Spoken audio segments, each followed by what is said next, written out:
السلام عليكم، اهلا وسهلا بحضراتكم في فيديو جديد. وموعد مباراة برشلونة ولاس بالماس القادمة في مباراة ضمن منافسات الجولة الثلاثين في بطولة الدوري الاسباني الممتاز، والقنوات الناقلة للقاء وترتيب الفريقين في جدول المسابقة حتى الآن. ولكن قبل ما نبدأ وزي ما احنا متعودين ما ننساش نصلي على النبي عليه افضل الصلاة والسلام، ويلا بينا ندخل في التفاصيل.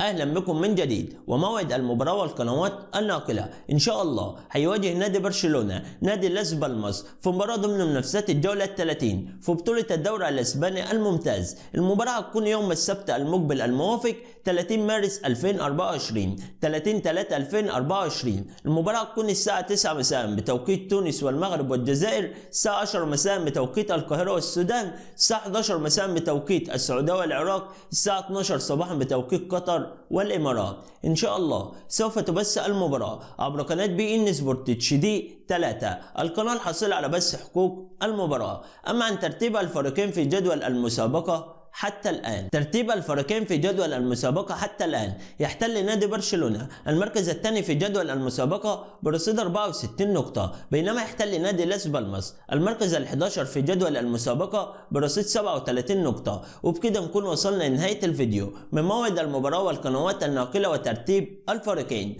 ما تنساش تدعمنا بلايك وتشترك في القناة وتفعل الجرس عشان يوصلك إشعار بكل جديد. ودي كانت حلقتنا، وانتظرونا في فيديو جديد.